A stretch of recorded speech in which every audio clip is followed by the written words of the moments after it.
मीठे बच्चे,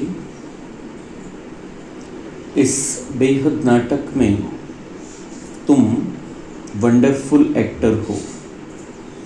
यह अनादि नाटक है, इसमें कुछ भी बदली नहीं हो सकता। प्रश्न: बुद्धिवान दूरंदेशी बच्चे ही किस गुह्य राज को समझ सकते हैं?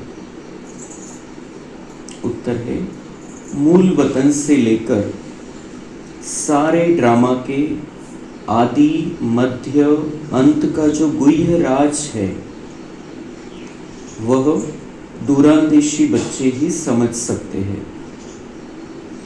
बीज और झाड़ का सारा ज्ञान उनकी बुद्धि में रहता है।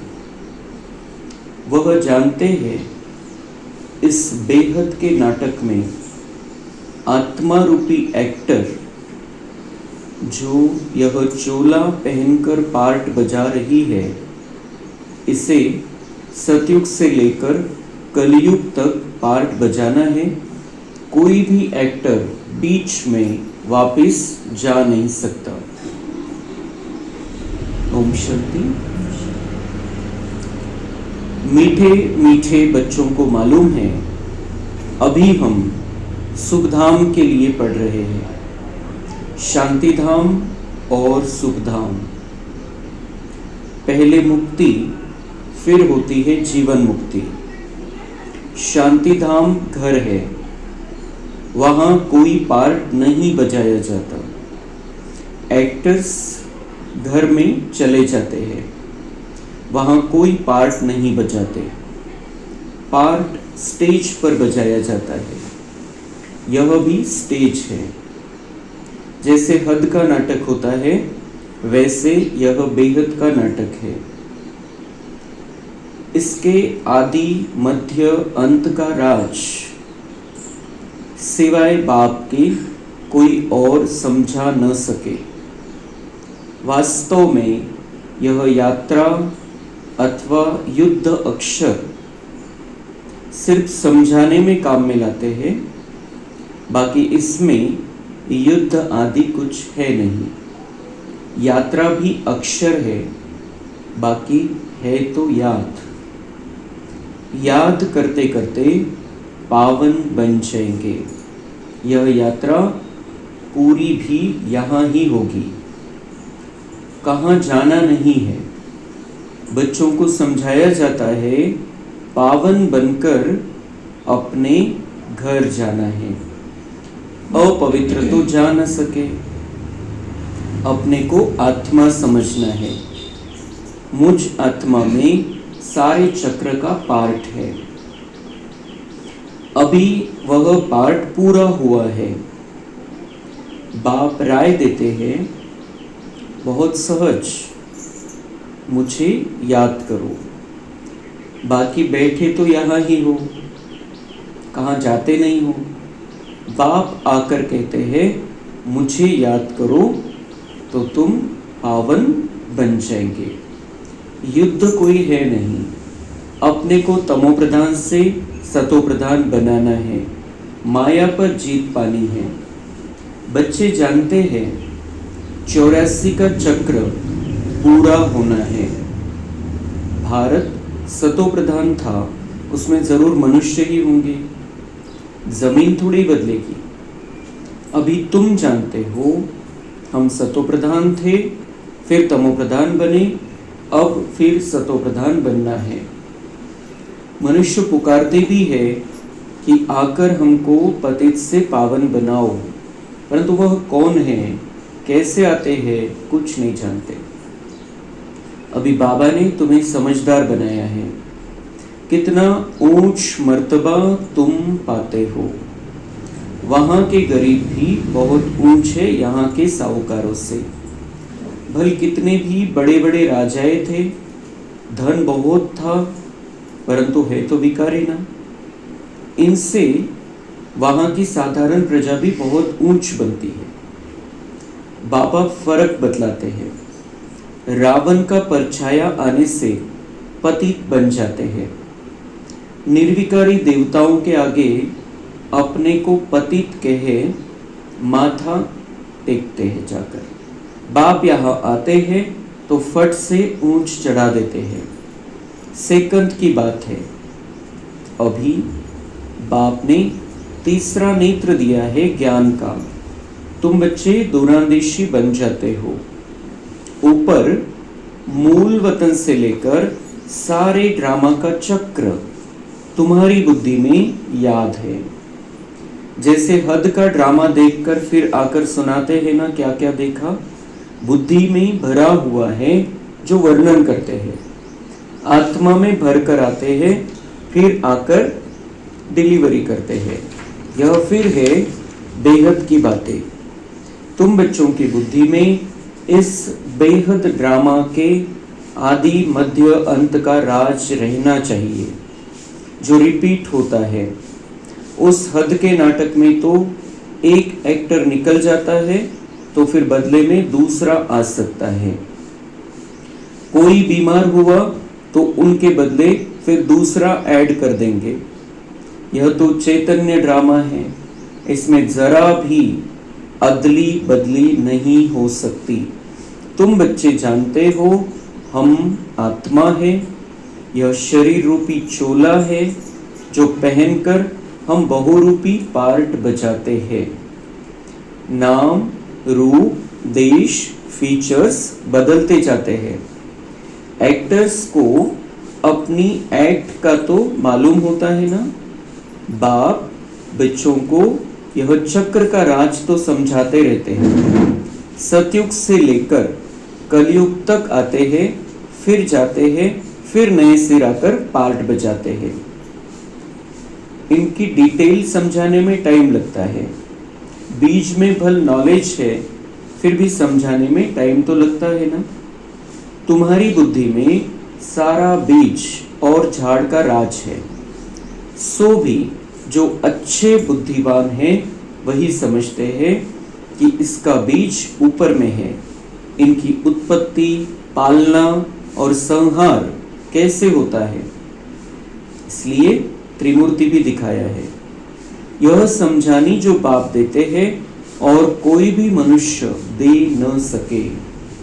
जब यहाँ आए तब पता पड़े, इसलिए तुम सबको कहते हो यहाँ आकर समझो। कोई बहुत कट्टर होते, कहते हमको कुछ सुनना नहीं है। कनेक्शन सारा है मूल वतन और स्थूल वतन, बाकी सूक्ष्म वतन में थोड़ा टाइम के लिए है। बाकी आत्माएं सब ऊपर से यहाँ आती है पार्ट बचाने। यह झाड़ सब धर्मों का नंबरवार है। यह है मनुष्यों का झाड़ और बिल्कुल एक्यूरेट है। कुछ भी आगे पीछे हो न सके, न आत्माएं और कोई जगह बैठ सकती है। आत्माएं ब्रह्म महातत्व में खड़ी होती है, जैसे स्टार्स आकाश में खड़े हैं। यह स्टार्स तो दूर से छोटे छोटे देखने में आते हैं, है तो बड़े, लेकिन आत्मा तो न छोटी बड़ी होती है, न विनाश को पाती है। तुम गोल्डन एज में जाते हो, फिर आयरन एज में आते हो। बच्चे जानते हैं हम गोल्डन एज में थे, अब आयरन एज में आ गए हैं। कोई वैल्यू नहीं रही है। भल माया की चमक कितनी भी है, परंतु यह है रावण की गोल्डन एज, वह है ईश्वरीय गोल्डन एज। बाप कहते हैं मेरा प्लान है पुरानी को नया बनाना। तुम्हारा एक ही प्लान है।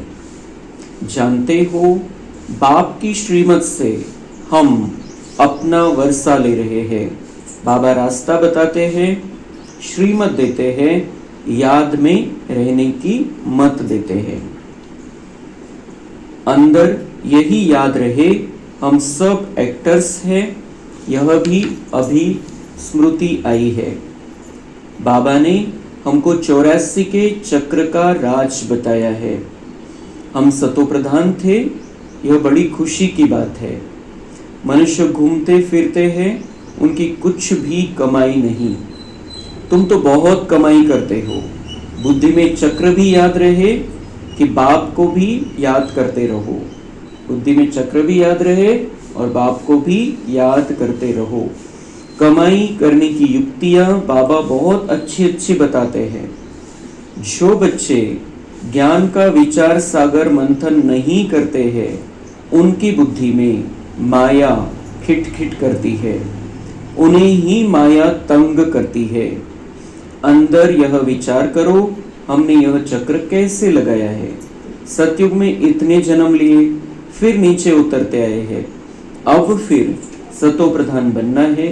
बाबा ने कहा है मुझे याद करो तो सतो प्रधान बन जाएंगे। चलते फिरते बुद्धि में याद रहे तो माया की खिटखिट समाप्त हो जाएगी। तुम्हारा बहुत बहुत फायदा होगा। भल स्त्री पुरुष साथ जाते हो, हर एक को अपने सिर मेहनत करनी है, अपना ऊंच पद पाने। अकेले में जाने से तो बहुत ही मजा है, अपनी ही धुन में रहेंगे। दूसरा साथ में होगा तो भी बुद्धि इधर उधर जाएगी।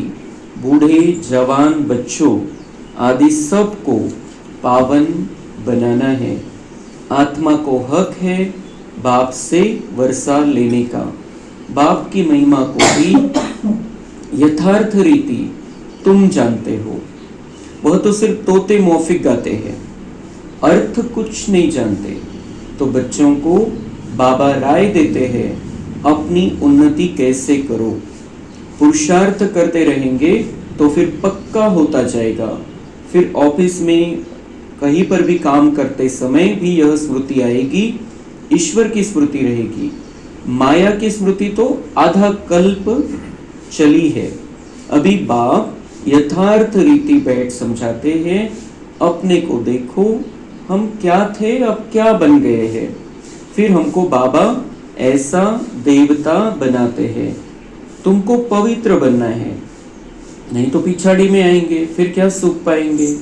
भक्ति जास्ती नहीं की होगी तो आएंगे नहीं, समझ जाएंगे यह इतना उठाने वाला नहीं है। समझ तो सकते हैं ना, बहुत मेहनत करते हैं, फिर भी कोई विरले निकलते हैं, लेकिन थकना नहीं है, मेहनत तो करनी है।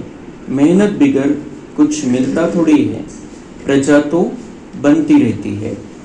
बाबा बच्चों को उन्नति के लिए युक्ति बताते हैं। बच्चे अपनी उन्नति करनी है तो सवेरे सवेरे स्नान आदि कर एकांत में जाकर चक्र लगाओ या बैठ जाओ। तंदुरुस्ती के लिए पैदल करना भी अच्छा है। बाबा भी याद पड़ेगा और ड्रामा का राज भी बुद्धि में रहेगा। कितनी कमाई है। तो बहुत बहुत महत्वपूर्ण बातें बाबा आज हमें समझा रहे हैं। बाबा का प्लान क्या है? सबसे महत्वपूर्ण बात है बाबा का प्लान। भगवान इस धरती पर आता है, वो यही सोच कर आता है, यही संकल्प लेकर आता है कि ये पुरानी दुनिया रहने लायक नहीं रही है, अब मुझे इसको नया बनाना है। पुरानी को खत्म करके नया बनाना है। और पुरानी को कुछ भी करो, अभी ये नई वैसे बनने वाली नहीं, रहने लायक बनने वाली नहीं है। किती काही झालं, किती कोणी कितीही प्रयत्न केले, सगळे देश एकत्र झाले, सगळ्या देशांची बैठक झाली, सगळे साधू संत एक झाले, सगळे पंडित आचार्य शास्त्रवादी कथावाचक जेवढे सगळे एक झाले, तरी ही दुनिया परिवर्तन नहीं हो सका। एक तो हम देख रहे उनके अंदर ही कितने मतभेद है। एक तो होंगे नहीं, लेकिन होकर बैठ भी जाए एक होकर तो भी ये दुनिया बदल नहीं सकती। क्यों नहीं बदल सकती? क्योंकि सब ऊपर ऊपर ऊपर का कर रहे हैं, ऊपर से बदलने का प्रयत्न कर रहे हैं कि आप ऐसा करो, ऐसा करो, ये करो, वो करो। कुछ नहीं होता है उन सब बातों से। बाबा हमें सिखाता है अंतर्मुखी होना, अपने आप को पहचानना, भगवान को पहचानना, और फिर भगवान को पहचानने से हमारे अंदर देवताओं जैसी क्वालिटी आ जाएगी और फिर देवताओं की दुनिया आएगी। वो दुनिया नई दुनिया, सुंदर दुनिया है जहां पर कोई एक भी दुख देने वाला नहीं रहेगा। इथं कितीही बदल केला, आता समजा हजार लोकांचं गाव आहे, सगळे बदलले, 999 लोक बदलून गेले, पण एक जण आहे त्याच्यामध्ये त्रास देणार, तो सुख राहील का? काही ना काही प्रॉब्लेम निर्माण करत राहील तो भगवान का प्लान ये है कि वो जो दुनिया वो बना रहा है, उस दुनिया में एक भी व्यक्ति ऐसा नहीं रहेगा जो दुख देगा, जो किसी को तकलीफ देगा, जो किसी को परेशान करेगा, जो किसी की निंदा करेगा, जो किसी का अपमान करेगा, जो कुछ न कुछ करता प्रॉब्लम क्रिएट करता रहेगा। तो ऐसी दुनिया बाबा बनाना चाहते हैं, और इसीलिए बाबा अपनी ये जो इतनी सारी दुनिया है, इस संपूर्ण दुनिया में से थोड़ों को सिलेक्ट करता है, थोडेच लोकांना बाबा बोलवतो इथे आणि त्यांच्यामध्ये परिवर्तन घडवतो आणि त्यांना देवता बनवतो। कारण एवढे सगळे जर तिथे आले, त्या दुनियेमध्ये जर सगळे आले, जे जे इथे येतील त्यांना तिथे घेऊन जावं लागेल बाबांना, सगळेच जर इथे आले तर मग ती दुनिया आणि या दुनियेमध्ये फरक राहणार नाही। इथे सगळ्या प्रकारचे प्रॉब्लेम आहे, लोकसंख्या वाढलेली असल्यामुळे काही ना काही कमी पडणार आहे, कोणाला काही कमी राहील, कोणाला काही जास्त राहील, मग त्यामुळे तो असमतोल राहतो। सगळ्यांना सगळं काही तर राहू शकणार नाही, की 850 कोटी आत्मे जर सतयुगामध्ये राहायला आले तर बाबांनी जे सांगितलेलं आहे की ये 9 लाख से शुरुआत होती, तो 9 लाख कहां पर और 850 कोटी कहां पर। तो इसलिए उसका प्लान बहुत बड़ा है और उस प्लान में हम शामिल हो गए हैं।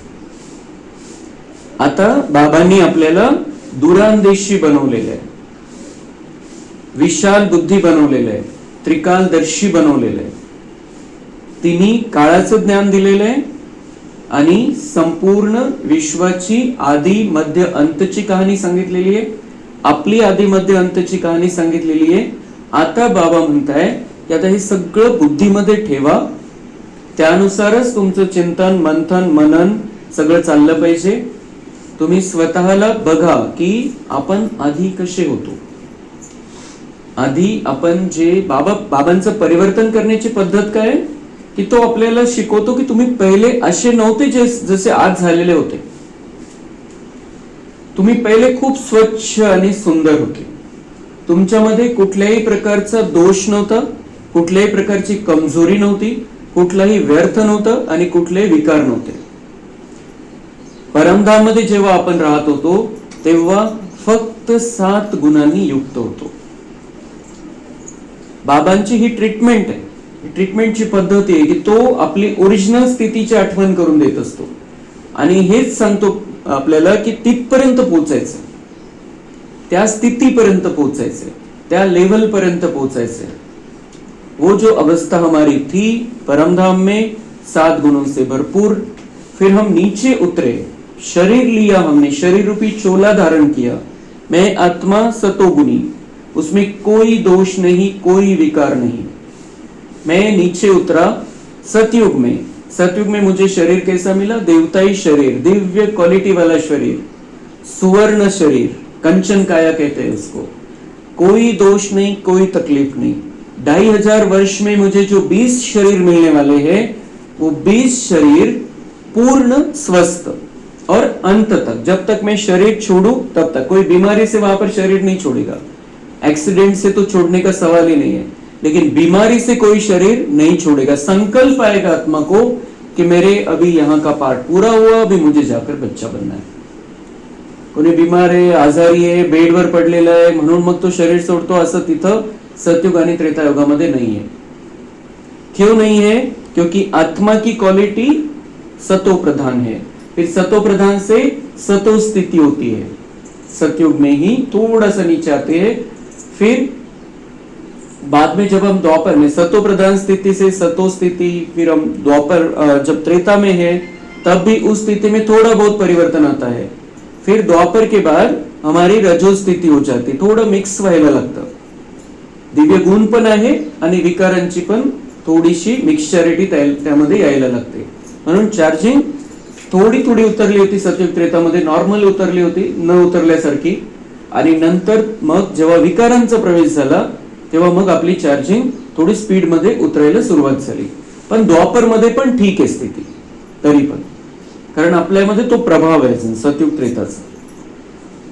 नंतर मग जेव्हा आपण कलियुगामध्ये आलो तेव्हा अजून थोडी स्पीड वाढली चार्जिंग कमी होण्याची, कारण विकारांचा प्रभाव जास्त, दिव्य गुणांचा प्रभाव कमी कमी कमी होत गेला एकदम.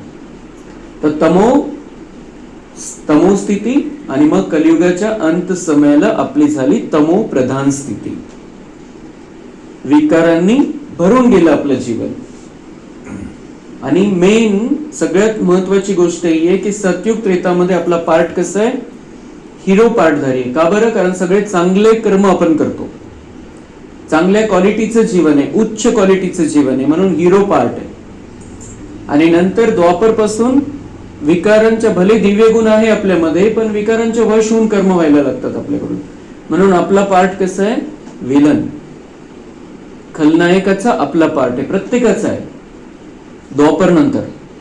कारण विकारांच्या प्रभावाने व्हायला लागलं सगळं. भले दिव्य गुण होते पण प्रभाव विकारांचा होता. विकारांच्या वश होऊन कळालं नाही ते की आपण विकारामध्ये जातोय, आपण काहीतरी गलत करतोय. द्वापर मध्ये नाही कळालं. भले ही हम बहुत कुछ करते रहे, भक्ति का भी बहुत कुछ करते रहे, कलयुग में समझ आई गलत हो रहा है, लेकिन हम उनके वश हो गए थे. जसं दारू पिणारा पहिले पहिले सुरुवात करतो त्यावेळेला त्याला लक्षात येत नाही की ठीक आहे कधी कधी घेतलं तर चालतं, मग त्याला सवय लागते, मग तो दारू शिवाय राहत नाही, दारू त्याच्याशिवाय राहू शकत नाही. तो ऐसी परिस्थिति हो जाती. ऐसे ही हमारी भी कलयुग के अंत में विकारों वाला जीवन हो गया और हम उसको ही नॉर्मल समझने लगे की यही जीवन आहे. काम विकार तर लागणार नाही, तर सृष्टीची उत्पत्ती कशी होईल, कसं वाढणार, मग क्रोध तर पाहिजे, नाही तर सगळे आपला गैरफायदा घेतील, मोह तर पाहिजे, नाही तर प्रेमच राहणार नाही आपसामध्ये, लोभ नसेल तर आपण मग कमाईसाठी कशाला जाऊ बाहेर, आणि अहंकार म्हणजे माझ्याकडे सगळं एवढं, मला त्याचा थोडा तर नशा पाहिजे. तो ये नॉर्मल कर लिया हमने और बाबा हमें नया नॉर्मल सिखाते हैं. ये पुराना नॉर्मल हो गया, नया नॉर्मल बाबा हमें सिखाते हैं जो हमारी ओरिजिनल स्थिति है, इस सुख, शांति, प्रेम, आनंद, ज्ञान, पवित्रता और शक्ति. यही नॉर्मल है आपके लिए और इसमें रहना सिखाता है. तो इसके लिए हमें बाकी बाहर का कुछ भी करने की जरूरत नहीं है. कुछ भी मतलब कुछ भी करने की जरूरत नहीं है. अपने आप को जागृत करना है, अपने आप को समझना है मैं कौन सी आत्मा हूं, मेरा सतोगुणी का पार्ट रहा हुआ है, मैं देवता बनकर इस दुनिया में रहा हुआ हूं. ये भारत भूमि का, जैसे अभी सारी दुनिया का विनाश हो जाएगा, भारत भूमि का विनाश नहीं होने वाला है, जमीन वैसे ही रहेगी. यहाँ की जमीन का विनाश नहीं होने वाला है. सिर्फ बाबांनी जे सांगितलेले, जे समुद्र किनाऱ्यावरती जे शहर आहे ते पाणी पाणी होऊन जातील, जसं मुंबई वगैरे, वो बाबा ने बताया. लेकिन बाकी जो जमीन है वो वैसी की वैसी रहेगी. और भारत के बाहर के जो देश है, जो अखंड भारत है, भारत, पाकिस्तान, बांगलादेश, हे जे आसपासचे देश हे सोडून बाकी सगळीकडे पाणीच पाणी आहे, तिथले जमीनच राहणार नाही. बाबा ने आज भी बताया कि ये यहाँ की जमीन वैसी रहेगी और इसी जमीन पर यहाँ पर ही स्वर्ग आने वाला है. देवताओं का पार्ट यहाँ ही चलने वाला है. यही स्टेज है. नाटक कुठे चालतं? स्टेज वरती चालतं.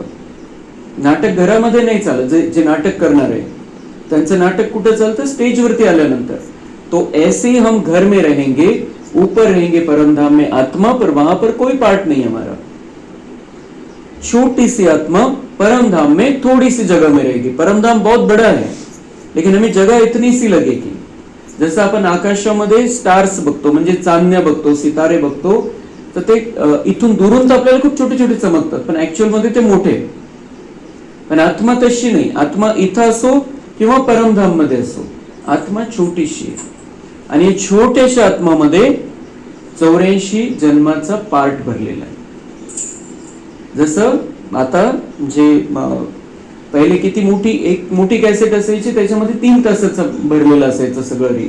आता इतक्याशा छोट्याशा मध्ये 10 घंटे, 20 घंटे, 50 घंटे, 100, 200, 500 घंटेचं सुद्धा भरू शकतात आता ती छोट्याशा चिप मध्ये पण. तो ऐसी ही आत्मा है. आत्मा में 84 जन्मों का सेकंड सेकंड का पार्ट भरा हुआ है. तो ये ज्ञान बाबा हमें दे रहा है, ये ड्रामा का ज्ञान दे रहा है. तो अगर ये पार्ट भरा हुआ है, ये पार्ट किसी का भी बदली नहीं हो सकता. अपना पार्ट हर एक को बजाना ही है. कोई भी इस पार्ट से मुक्त नहीं हो सकता है, कोई भी इस ड्रामा से मुक्त नाही हो सकता है.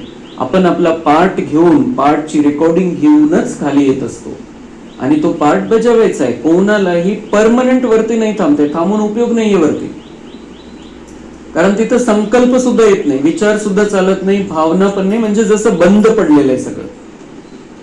तो इसलिए पार्ट बहुत सुंदर दुनिया है. ये हम अंत का देख रहे हैं सब कुछ, लेकिन ये दुनिया, इस दुनिया में चलने वाला नाटक बहुत बहुत बहुत मजेदार है, बहुत सुंदर है. ये अंत के जो सीन है वो खराब है. क्यों है? क्योंकि द्वापर के बाद विकारों के वश होकर आत्माओं ने विकर्म किए, पाप कर्म किए, और उसकी सजाएं सामने आती रहती है, और हर एक का एक दूसरे के साथ कर्म बंधन है. म्हणून हा ड्राम्याचा जो धडा आहे हा आपल्याला बिलकुल पक्का करून घ्यायचा आहे की ड्रामा मध्ये प्रत्येकाचा पार्ट फिक्स है. जैसे ये ब्रह्मा बाबा का पार्ट है, ब्रह्मा बाबा का पार्ट ब्रह्मा बाबा के सिवाय कोई बजा नहीं सकता है. ब्रह्मा बाबा ही श्री कृष्ण बनने वाला है, उसका वो पार्ट कोई ले नहीं सकता है. जो आत्मा श्री कृष्ण बनी है वही आत्मा कल्प बदलता है, वही आत्मा श्री कृष्ण बनकर आती है. श्री राम श्री कृष्णाचा पार्ट नाही बजावू शकत, श्री कृष्ण श्री रामाचा पार्ट नाही बजावू शकत, तीच आत्मा तो पार्ट बजावणार आहे.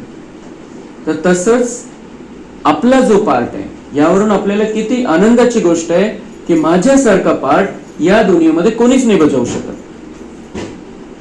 भले ही वो नरेंद्र मोदी का पार्ट अलग है, योगी का पार्ट अलग है, लेकिन वो मेरा पार्ट नहीं बजा सकते. भले मैं उनका पार्ट नहीं बजा सकता हूं, ठीक है, लेकिन वो भी मेरा पार्ट नहीं बजा सकते. होंगे बड़े, हो बहुत बड़े होंगे, बहुत ऊंचे होंगे, लेकिन मेरा पार्ट नहीं बजा सकते हो. अगर म्हणजे किती महत्वाची, किती सुंदर गोष्ट आहे की माझ्यासारखा पार्ट या दुनियेमध्ये कोणीच बजावू नाही शकत. अभी हमारा पार्ट तो कितना ऊंचा है, हम संगम युग में बाबा के बच्चे बन गए. ऐसा पार्ट इस दुनिया में कोई नहीं बजा सकता है हमारे सिवाय. दूसरा कोई कितना भी सोच ले, उनको अच्छा लगता है ज्ञान, लेकिन आ नहीं सकते हैं. कोई कहते फुर्सत नहीं है, कोई कहते, कोई तो बाबा ने कह दिया आज कि कोई तो इतने कट्टर होते हैं जो कहते हैं हमको नहीं सुनना है, ऐसे भी कह देते हैं. तो जिनका भाग्य है वही यहाँ पर पहुंचते हैं. तो हम यहाँ पर पहुंच गए हैं, तो हमारा इतना ऊंचा पार्ट है, इसलिए पहुंचे. ऐसे कोई नहीं आता है यहाँ पर. ये जो ज्ञान है, ये जो डायरेक्ट भगवान ने दिया हुआ ज्ञान है, ये किसी के भी नसीब में नहीं है, दुनिया वालों के. बाबा कहते हैं कि अभी तुम्हें सबको ये समझाना है, रास्ता बताना है, लेकिन आएंगे कौन? जो कल्प पहले आए हैं. सब नहीं आने वाले हैं. कौन आएगा, कौन पहले आएंगे? जिनको ये तैयारी करनी है, जिनको मुरली सुनकर अपने अंदर धारण करना है, दिव्य गुणों को धारण करना है, अपने अंदर परिवर्तन करना है. बाबा जी याद दिलाता है आप ऐसे थे पहले, वैसा जो बनने वाली क्वालिटी की आत्मा है वही यहाँ पर आती है.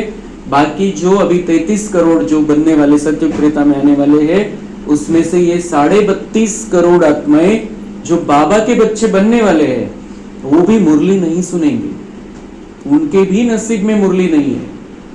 आज 10 लाख है, लेकिन 50 लाख तक ये मुरली पहुंचेगी, रोज सुनेंगे 50 लाख, लेकिन 32.5 करोड़ आत्माएं मुरली नहीं सुनने वाले हैं.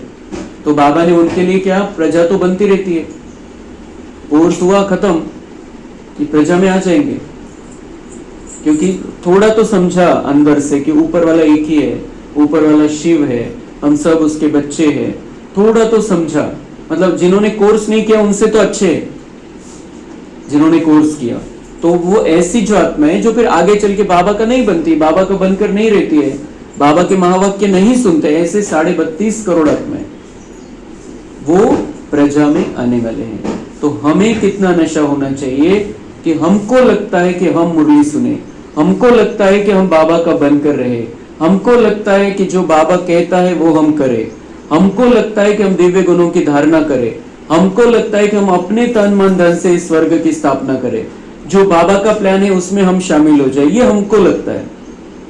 तो हम कितनी भाग्यवान आत्माएं हैं. हा नशा चढला पाहिजे आपल्याला, स्वतःशी हे बोलायला पाहिजे आपण स्वतःशी की ये मेरा कितना ऊंचा पार्ट है. मैं कैसा था, फिर कैसा नीचे उतरते उतरते आया, फिर मैं जैसे कलयुग में परेशान होने लगा था, जब दुख आने लगा था चारों ओर से, जब व्यर्थ का बोलबाला होने लगा था, उसी समय बाबा ने मुझे चुन लिया घर बैठे.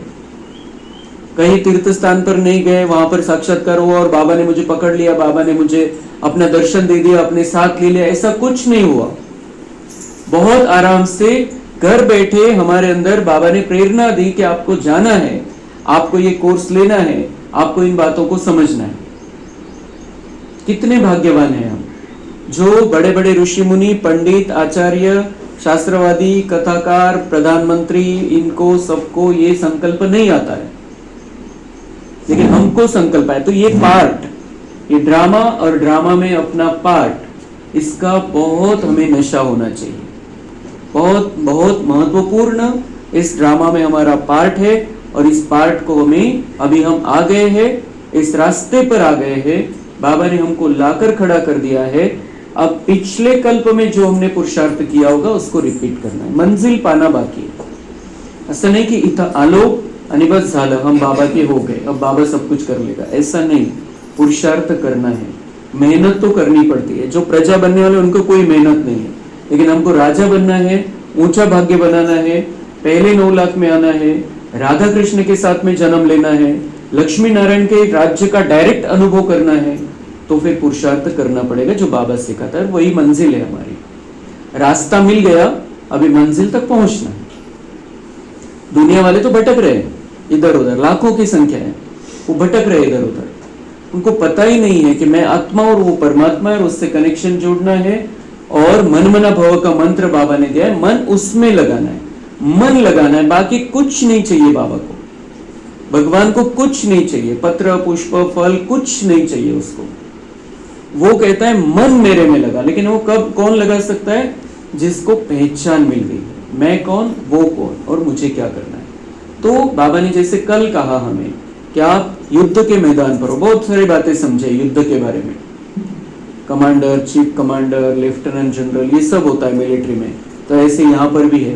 लेकिन बाबा कह रहे हैं ये सिर्फ समझाने के लिए, आज के बाबा कह रहे हैं ये समझाने के लिए समझाया जाता है, लेकिन ऐसे वास्तविक में तुम कोई युद्ध नहीं कर रहे हो, तुम्हें सिर्फ याद करना है, ये युद्ध है तुम्हारी, याद करना है। माया आएगी, लेकिन आपके पास शक्ति है, आप उस माया को परास्त करते चलो, माया को खत्म करते चलो। और यात्रा भी बाबा कहते हैं ये तो शब्द है, आप कोई यात्रा थोड़ी कर रहे हो, आप बैठे बैठे यात्रा पर हो, बैठे बैठे भगवान को याद कर रहे हो, उसको पहचान लिया, उसको याद कर रहे हो, बैठे बैठे आप परमधाम में पहुंच जाते हो, बैठे बैठे आप सतयुग में पहुंच जाते हो, क्योंकि ज्ञान मिल गया, समझ मिल गई, बुद्धि दुरांदेशी हो गई, विशाल बुद्धि बन गए, हम त्रिकालदर्शी बन गए। तो बाबा कहते हैं कि ये युद्ध और यात्रा ये समझाने के लिए बताया जाता है, लेकिन सबसे मेन क्या है? मुझे याद करो, मुझे याद करो, और स्वदर्शन चक्र घुमाओ, मतलब अपने पार्ट को समझो, कितना ऊंचा पार्ट है। हम परम धाम में संपूर्ण आत्मिक स्थिति, फिर हम सतयुग में आए देवता स्थिति, द्वापर के बाद हम हमारी पूज्य स्थिति, पूजा होने लगी मंदिरों में अलग अलग प्रकार से, अलग अलग रूपों में। फिर जैसे ही हम कलयुग में पहुंचे, कलयुग में दुख बढ़ा, बाबा ने चुन लिया, हम ब्राह्मण बन गए, अभी नया जन्म बाबा ने दे दिया ज्ञान के आधार से, और ब्राह्मण से हमको फरिश्ता बनना है, और फरिश्ता से परमधाम में जाके फिर से देवता बनना है। तो बाबा कहते हैं मुझे याद करो, और ये चक्र घुमाते रहो, अपना पार्ट बुद्धि में रखो, आपका बहुत ऊंचा पार्ट है। तो इसमें माया विघ्न डालती है। माया क्या है? अपने अंदर की कमी, कमजोरी, व्यर्थ, इधर उधर जो बुद्धि भटकती है, तो बाबा कहते हैं उसको टिकाने पर रखो, और फिर से अपनी ऊंची स्थिति को प्राप्त करो। अच्छा, मीठे मीठे सिक्के लधे बच्चों प्रति माता पिता बाप दादा का याद, प्यार और गुड मॉर्निंग। रूहानी बाप की रूहानी बच्चों को नमस्ते। हम रूहानी बच्चों की रूहानी बाप दादा को याद, प्यार, गुड मॉर्निंग, नमस्ते। वाह बाबा वाह, शुक्रिया बाबा शुक्रिया। धारणा के लिए मुख्य सार है, बुद्धि को ज्ञान चिंतन में बिजी रखने की आदत डालनी है। जब भी समय मिले एकांत में जाकर विचार सागर मंथन करना है, बाप को याद कर सच्ची कमाई जमा करनी है। तो बाबा हमें उन्नति के रास्ते बताते हैं, कमाई कैसे जमा करनी ये रास्ते बताते, जो कमाई हमारे साथ में आने वाली है वो कैसे जमा करनी ये बाबा हमें सिखाता है। तो बाबा कहते हैं उसके लिए क्या करो, एक तो मुझे याद करो, दूसरा बुद्धि को ज्ञान चिंतन में बिजी रखने की आदत डालो, जो सुना है उस पर मंथन करना है, तर्क लावायचा आहे, बाबा जे सांगतात त्याच्यामध्ये किती खरेपण आहे, आपण जे ऐकत होतो त्याच्यामध्ये काय, बाबा जे सांगतो त्याच्यामध्ये काय, उधर क्या करने को सिखाते हैं, इधर बाबा क्या सिखाते हैं, ज्ञान मार्ग में क्या फर्क है, भक्ति मार्ग में क्या फर्क है, ये सब बाबा कहते हैं आप अपने आप से विचार करो, चिंतन करो। मैं कहता हूं इसलिए विश्वास मत करो, आप अपने आप को समझाओ पहले। अगर हम समझ जाएंगे, हमारी बुद्धि मन समझ जाएगा तो वही काम करेगा, फिर मन बुद्धि बाबा में लगी रहेगी, लेकिन पहले समझाना पड़ेगा, बताना पड़ेगा, फर्क बताना पड़ेगा। बाबा किस तरीके का ज्ञान देते हैं, और अगर परिवर्तन होना है, दुनिया बदलनी है, दुनिया में शांति आनी है तो ज्ञान से आनी है। ये जब हमें पक्का हो जाएगा तो और भी पुरुषार्थ बढ़ेगा। इसलिए बाबा कहते हैं कि बुद्धि को ज्ञान चिंतन में बिजी रखने की आदत डालनी। और बाबा ने कहा कि आप फ्रेश होके बैठ जाओ या पैदल करने चले जाओ, वॉकिंग, बाबांनी सांगितलं आज तब्येतीसाठी वॉकिंग पण खूप चांगली है, पहली बार बाबा ने मुरली में बताया है। बाबा नहीं तो शरीर के बारे में बाबा कहता है आप ख्याल रखो अपने शरीर का, लेकिन वॉकिंग का स्पेशली बाबा ने बताया।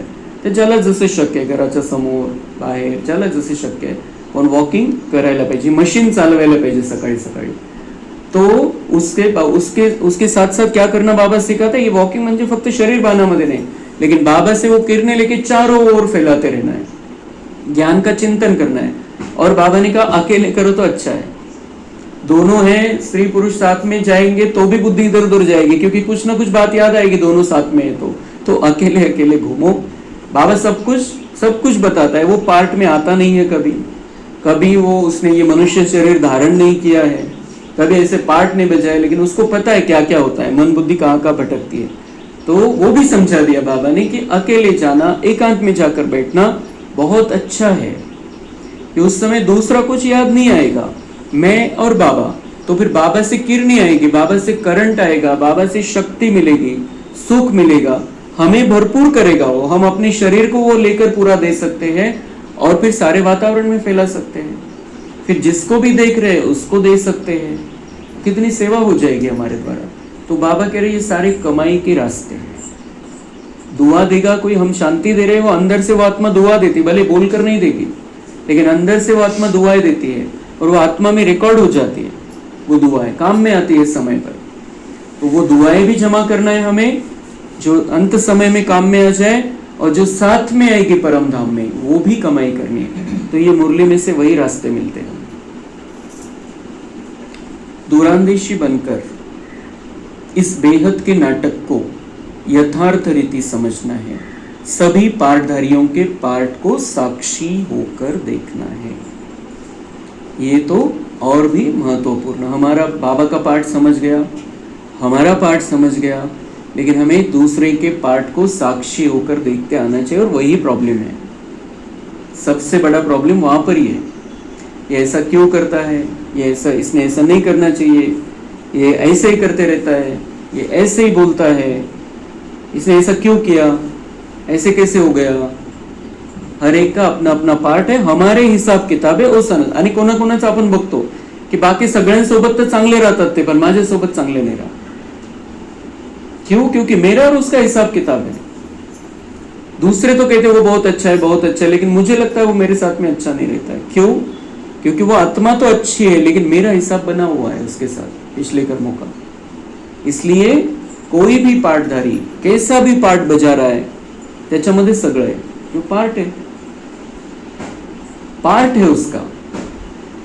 नाटक है, पिक्चर है, सीरियल है, वो व्यक्ति अलग रहता है, कुछ जो उसका ओरिजिनल जीवन जो चल रहा है उसमें अलग रहता है, लेकिन नाटक में, सीरियल में उसको जो रोल मिला है वो निभाता है। तो ऐसे ये पूरा नाटक है, बना हुआ है, अनादि बना हुआ नाटक है, उसमें हर एक का अपना अपना रोल है और उसके पीछे की कहानी हमको पता नहीं है। 63 जन्म में जो भी हुआ है, बाकी वो पहले जो सत्युग त्रेता में कोई हिसाब नहीं बना, उसका कोई हिसाब नहीं है, लेकिन 63 जन्मों में हम उन आत्माओं के साथ अलग अलग रिश्ते में आए हैं, अलग अलग संबंध से उनको मिले हैं। हम कोई जानवर नहीं थे, मनुष्य ही थे, और मनुष्य रूप में हम उनको मिले हैं 63 जन्मों में, और हमारा अलग अलग रिश्ता था उनके साथ, तो उस समय हमारा उनके साथ क्या क्या हुआ था वो कहानी हमको पता नहीं है। हमने क्या क्या उनको साथ गलत किया था, क्या क्या उनका नुकसान किया था, हमको पता नहीं है। तो ते परत फेड करून घेत आहे, तो बहुत अच्छी बात है कि अभी ही वो ले रहे हैं मेरे से, मेरा जो हिसाब है वो ले रहे हैं, जबरदस्ती से ले रहे हैं, वो बहुत अच्छी बात है। क्योंकि बाद में तो बाबा ने कहा प्यार से या मार से मैं लेकर जाऊंगा। फिर अगर ऐसा हिसाब चुकतू नहीं हुआ तो फिर बाबा हमें मार के लेकर जाएगा, मतलब सजा। ड्रामानुसार बाबा कोई सजा नहीं देता है, वो शांति का सागर, प्यार का सागर है, लेकिन वो धर्मराज रूप प्रकट हो जाएगा गुप्त, और हमें सजाओं का अनुभव होगा, और फिर हम हिसाब क्लियर करके ऊपर जाएंगे। लेकिन बाबा कहता है, बाबा के ऑफर है कि उसके पहले चुकतू कर लो।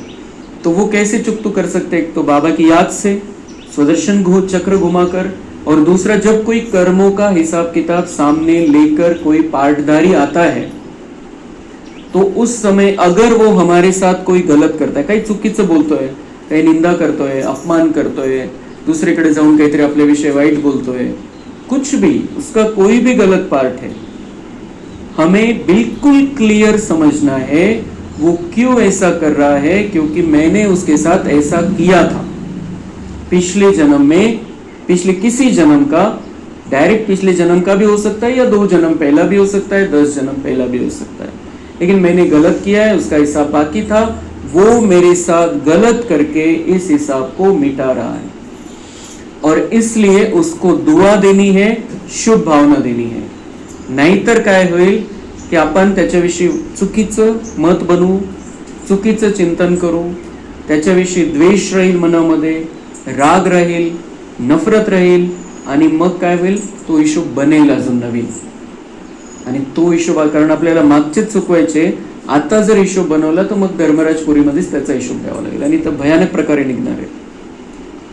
म्हणून मागचं जे आहे आपल्याला माहिती नाहीये, बाबांच्या आठवणीमध्ये राहूनच चुकतो करून घ्यायचंय, आणि त्याच्यामध्ये काही काही हिशोब समोर येणार आहे, काही काही पाठधारी समोर येणार आहे हिशोब घ्यायला, तर त्यावेळेला बिलकुल क्लिअर पाहिजे, काय बघायचंय कि ही आत्मा ओरिजिनल खूप चांगली है, मेरे बाबा का बच्चा है, ये सतोगुणी आत्मा है, परम धाम में हम साथ में रहते थे, मैं भी सतोगुणी, वो भी सतोगुणी, फिर सतयुग त्रेता में बहुत अच्छा पार्ट रहा, भले ही कोई कैसा भी है, भले वो आने वाला नहीं है, ज्ञान में नहीं है, लेकिन हमें समझना है इसका पहले बहुत ऊंचा पार्ट था, नीचे उतरते उतरते मेरे साथ जो हिसाब किताब बना, या उसके अंदर जो विकार आते गए, उस कारण से उसका ऐसा पार्ट बना है, लेकिन वो ओरिजिनल अच्छा है। ही भावना ज्यावेळेला राहील त्यावेळेला तो हिशोब घ्यायला येईल, चुकीचं बोलेल, हिशोब मिटून जाईल, पुढे हिशोब होणार नाही, आणि त्याच्यामध्ये कमाई काय होईल कि वो गलत कर रहा है, भले वो हिसाब लेने आया है, हिसाब लेने आया, मैंने किया था इसलिए आया है, लेकिन हम संगम युग में बाबा के साथ में अभी वो गलत कर रहा है, गलत बोल रहा है, और मैं शुभ भावना दे रहा हूं, मैं उसके लिए अच्छा सोच रहा हूं, उसके कल्याण का सोच रहा हूं, उससे बाबा से लेकर वो सब कुछ दे रहा हूं, शांति सुख प्रेम आनंद दुआ दे रहा हूं मैं उसको, तो पुण्यचं खातं जमा होऊन जाईल। तो जो कोई भी मेरे सामने आके गलत कुछ कर रहा है, तो वो मुझे पुण्य कमाने का चान्स दे रहा है।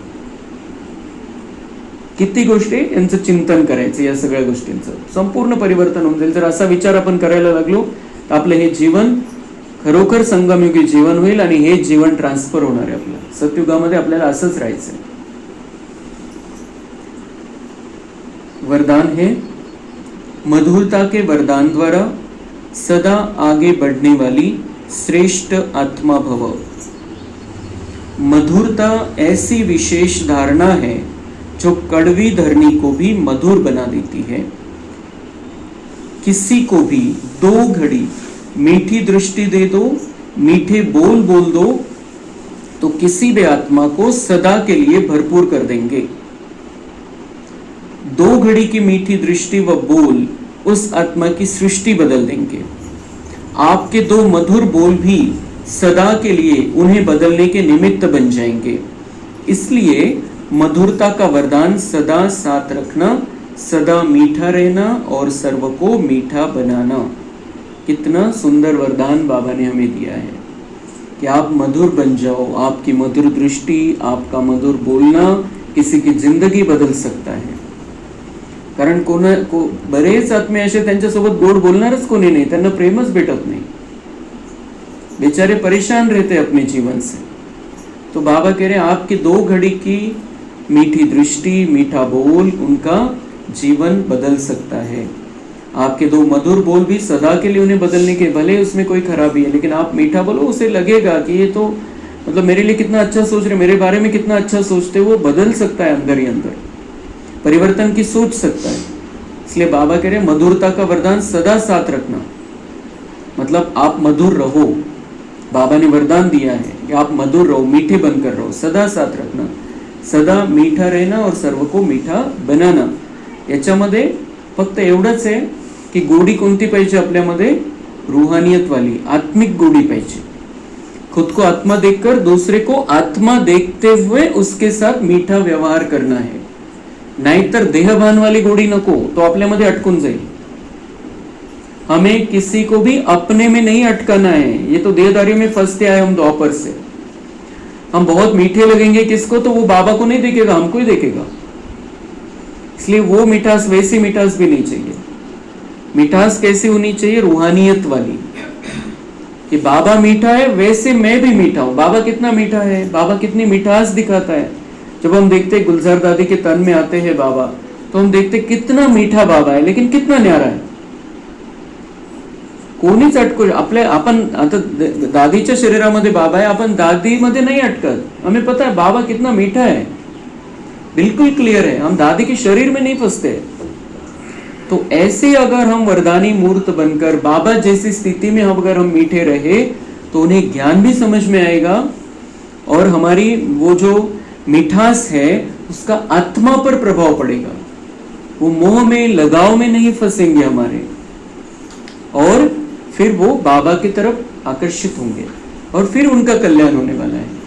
और बाकी दूसरा वो जो दुनिया वाली जो मिठास आहे, ते जे गोड बोलतात फक्त, पण मध्ये गोडी नसते, मध्ये काहीतरी स्वार्थ असतो, ऐसा तो बाबा हमें नहीं सिखाता है।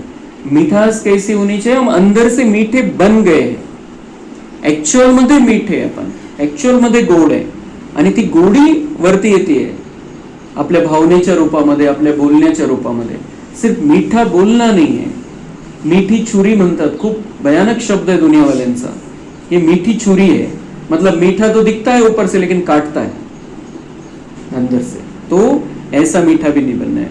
और मीठा बनने में और एक प्रॉब्लम है, हम ज्यादा ही मीठा रहेंगे तो ये कलयुग है, और कलयुग वाले हमारा उसका गैर फायदा ले सकते हैं। इसलिए मीठा बिल्कुल स्टेबल स्थिति में रहना है, स्थिर राहून गोड स्थिति ठेवायची। अगर हमें दिखाई देता है कोई हमारा वो गलत फायदा उठा रहा है हमारे मीठेपन का, तो हमें कभी उसे स्थिर रहकर शांति से बताना पड़ेगा। व्यवहारामध्ये पण असे प्रॉब्लेम येतात, या त्या गोडीचा फायदा घेऊ शकतात। तो इसलिए स्थिर रह के हमें हर एक को उनको समझाना है कि ये क्या अच्छा है, क्या बुरा है, क्या गलत है, कैसे व्यवहार करना चाहिए, कैसे बोलना चाहिए। ऐसा नहीं कि गोड है तो बस सगळं चालवून घ्यायचं। स्थिर स्थिति रहनी चाहिए, अंदर से मिठास रहनी चाहिए, किसी के बारे में गुस्सा नफरत नहीं होनी चाहिए, ये बाबा बताता है। तो ये मधुरता के बारे में हमें अपने आप को समझाना है, चिंतन करना है, वैसा मधुर जीवन, आत्मिक मधुर जीवन हमारा होना चाहिए, जैसे बाबा का, ब्रह्मा बाबा का था। स्लोगन है, हर परिस्थिति में राजी रहो तो राजयुक्त बन जाएंगे। प्रत्येक परिस्थिती आपल्याला स्वीकारता आली पाहिजे, आणि प्रत्येक परिस्थिती, प्रत्येक प्रसंग कशामुळे, बाबांनी सांगितलेले, राज पता है हमको, किसका पिछले जन्मों से कनेक्शन है, मेरा पेपर हो रहा है, मेरी टेस्टिंग हो रही है। तो राज को अगर समझ जाएंगे हम, तो वो स्थिति हमारी बहुत अच्छी रहेगी। अव्यक्त इशारे, जब और सब संकल्प शांत हो जाते हैं, बस एक बाप और आप, इस मिलन की अनुभूति का संकल्प रहता है, तब संकल्प शक्ति जमा होती है और योग पावरफुल हो जाता है। इसके लिए समाने व समेटने की शक्ति धारण करो। संकल्पों पर फुल ब्रेक लगे, ढीली नहीं। अगर 1 सेकंड के बजाय ज़्यादा समय लग जाता है तो समाने की शक्ति कमजोर है। तो दिवसभरामध्ये बाबांनी जे शिकवलं आपल्याला, त्या आधाराने आपण ब्रेक ठेवायचा आहे, पॉवरफुल ब्रेक ठेवायचा आहे. कोणाविषयी कोणताही प्रकारचा संकल्प चाललेला आहे मनामध्ये, किंवा कोणी काही सांगितलं, कोणाविषयी काही सांगितलं, त्याला सामावून घ्यायचं आहे, समाप्त करायचं आहे. आणि दुसरं बाबांनी सांगितलं की वो जो समेटने की शक्ती है, समाना है, समेटना है, विस्तारामध्ये कुठल्याही जायचं नाही आहे. अभी अंतिम समय है, बिंदु बनकर आए थे, बिंदु ही आए थे, बिंदु बनकर ही जाना है हमें. तो समेटना है. तो दिन भर में भी हम समेटते रहेंगे, दिन भर भी मी समाप्ते रहेंगे. काही आलं माहीत झालं संपलून टाकायचं आपण, बाबामध्ये अर्पण करून टाकेंगे. तो ऐसा अगर रहेगा तो जब हम मिलन के लिए बैठते, स्पेशल जब हम अमृत वेला में बैठते हैं, मुरली के समय या नुमा शाम के समय, जब हम मिलन के लिए बैठते हैं बाबा से, तो एक बाबा और मैं, ऐसा रहेगा. कनेक्शन जुड़ जाएगा, क्योंकि दिन भर में बुद्धि को, मन को भटकने नहीं दिया है. तो जब स्थिर बैठेंगे तब भी मन बुद्धि भटकेंगी नहीं तो ज्यादा भटकते अगर स्थिर बैठते हैं. दिन भर में अगर भटकाया है मन बुद्धि को, तो बाबा कहते हैं दिन भर में ये यूज करो, समारने की शक्ती और समेटने की शक्ती. ब्रेक पॉवरफुल असेल तर मग भरकटणार नाही इकडे तिकडे. तो इसलिए ये आदत लगानी है बीच बीच में भी मैं और बाबा. तो अगर ये कनेक्शन जुड़ जाएगा तो बाबा कह रहे हैं संकल्प शक्ति जमा होती है, हमारे संकल्पों में शक्ति आ जाएगी, फिर जो हम शुभ सोचेंगे हो जाएगा. इसलिए एक मैं और एक बाबा, इस स्थिति में हमें रहना है और सबको, इस दुनिया वालों का कल्याण करते करते हमारी योग युक्त स्थिति होनी चाहिए सदा. अच्छा, ओम शांति.